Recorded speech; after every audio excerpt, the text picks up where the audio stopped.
Hello, my name is Cozart. I'm a part of Group 5, and we did our project over the Guide Dog Foundation for the Blind.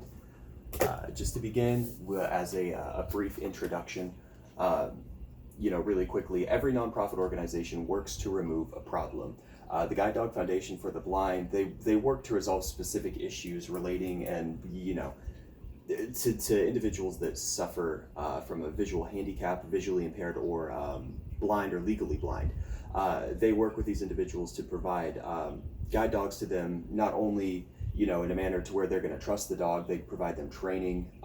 They also try to work with them to get the dog to them at the most affordable rate possible.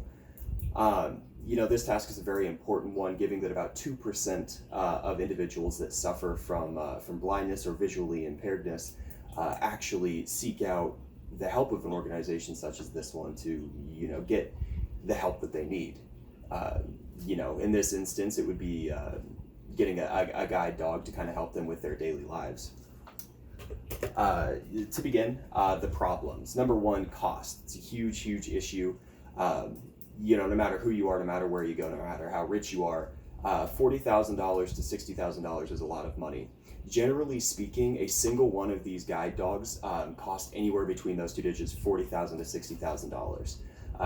That is a brand new car off the lot, tax, title, and license. Nobody really has that kind of money just to throw out of pocket, especially for these individuals that aren't born blind, but have an accident or an instance where they develop their blindness throughout their life. These foundations, often struggle, with this aspect specifically, due to the fact that they're providing these dogs to these individuals that suffer from blindness or visually impairedness, practically free of charge. Most of the time, completely free of charge.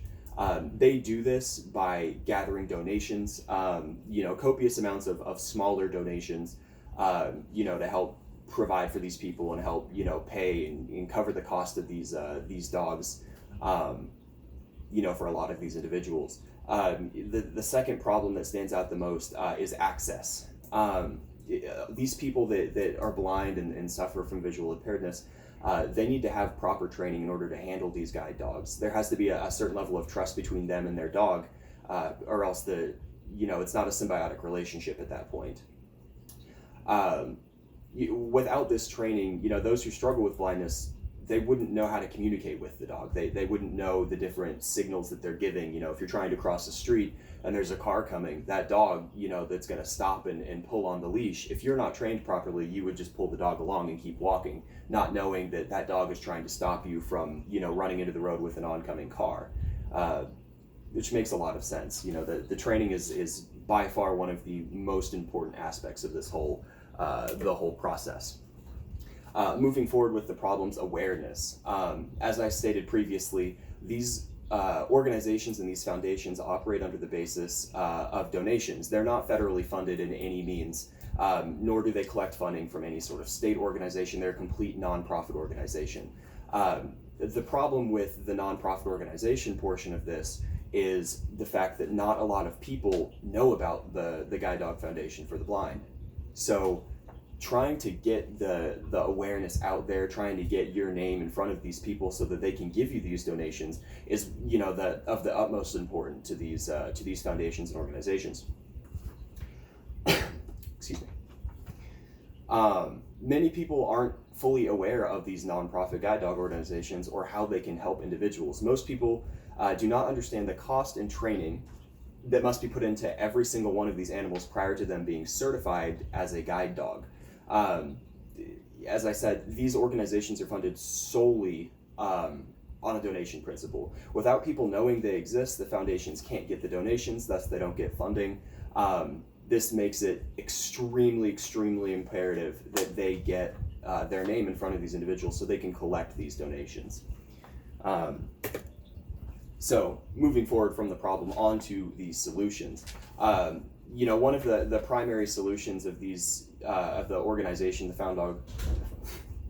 foundation, is to remove a lot of the cost that's associated with these animals, so they can help provide these individuals with these animals completely free of charge.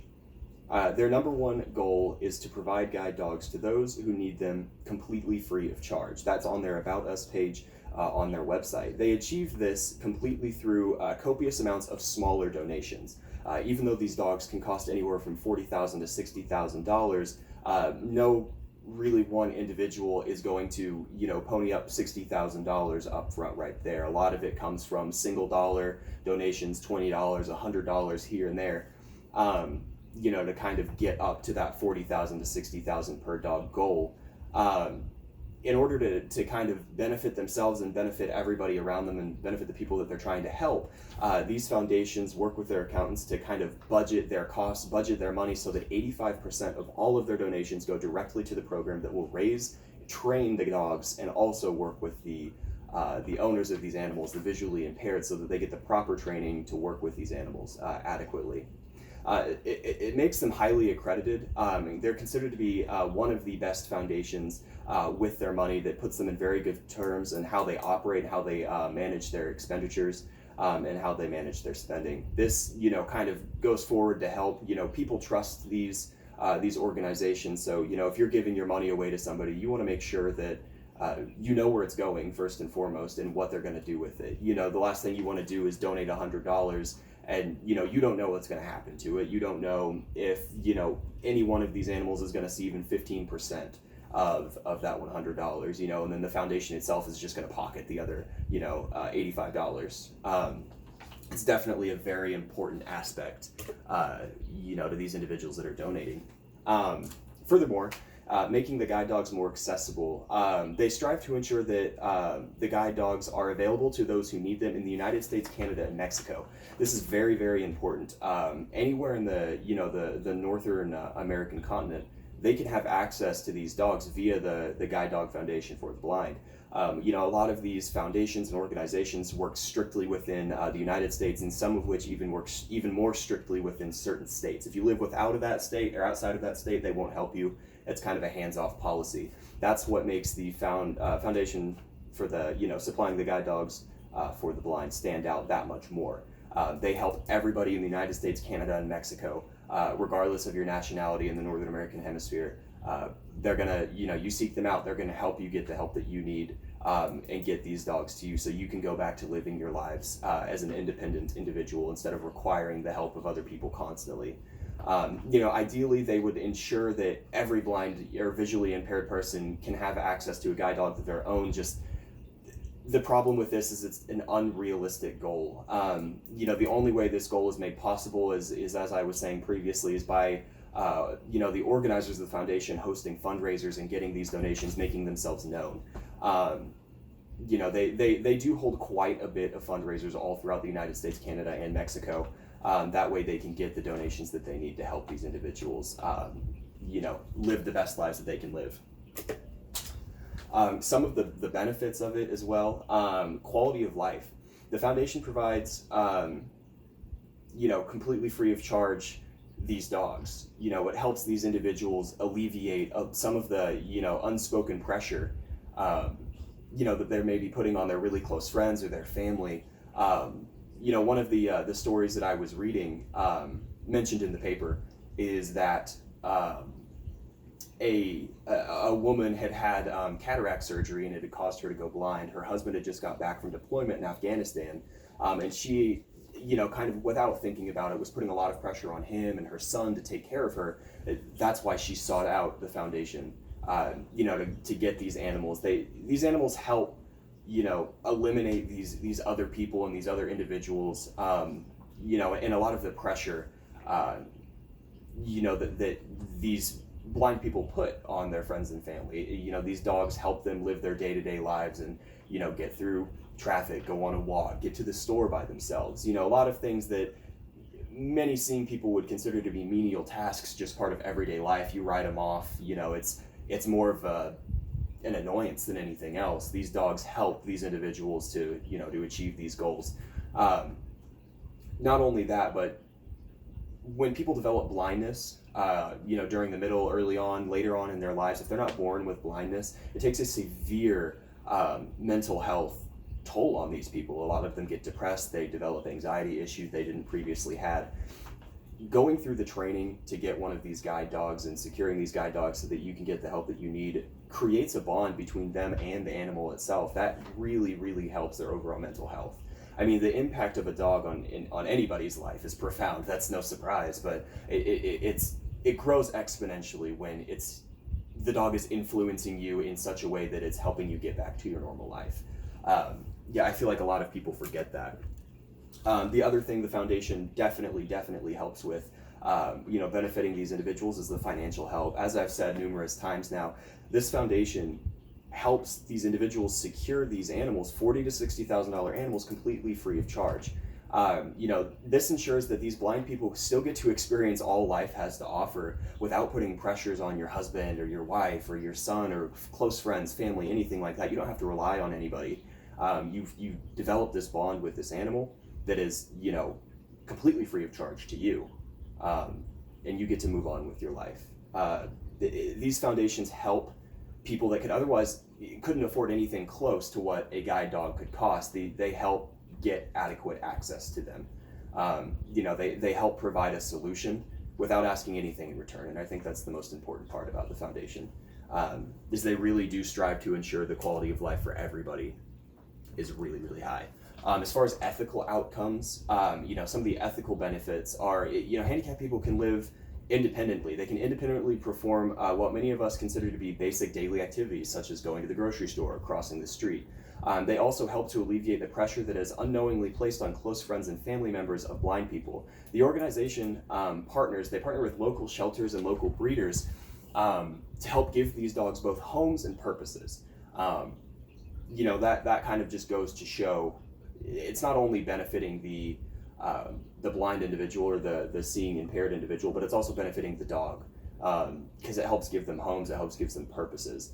Partnering a person with a guide dog allows them to continue living their regular daily lives, with comfort and ease, especially in comparison to the alternative living style, which you're completely dependent on other people's schedules, things of that nature.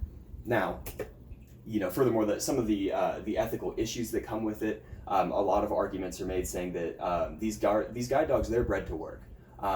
Thus, it makes them less social, and a lot of people argue that their privilege of being a dog is being revoked. They know nothing more than, from birth, immediately, as soon as they're able to walk on their own, 90% of the time, training begins. So literally from birth until death, they know nothing more than work, which, simply it's not really true, especially not as much as it sounds in this aspect. I feel like a lot of times people make it sound a lot more heavy-handed than it actually is. They're really only on the clock when that vest goes on. Any other time of the day, the vest comes off, they're a dog again. They can play and run and be free and go play fetch. The only differentiating factor between them and a regular dog is the fact that they have had some rigorous training, and they can better communicate with their owners. I think that is the important thing to take away here. But other than that, the dogs, these dogs, they're purpose-bred to become guide dogs. The other thing that a lot of people mention when coming up with ethical issues of it is, due to the fact that they're purpose-bred, when they come from shelters, when they come from breeders, those puppies that fail, some of the initial tests, the initial obedience tests, initial training tests, they end up going to local shelters, local pounds. They're placed back up for adoption. A lot of times, depending on the area, they will end up going to kill shelters. Most of the time, especially in the Guide Dog Foundation for the Blind, they work their hardest to ensure that these animals aren't going to kill shelters, and they're going to find an adequate home for them. But there is other organizations out there that once you've failed that test, they kind of get cast aside, and it's whatever happens to them, which is a really unfortunate circumstance. But I suppose, with a goal as broad as this one, it's all par for the course. But I think that about sums it up. Well, thank you very much for watching, and have a great day.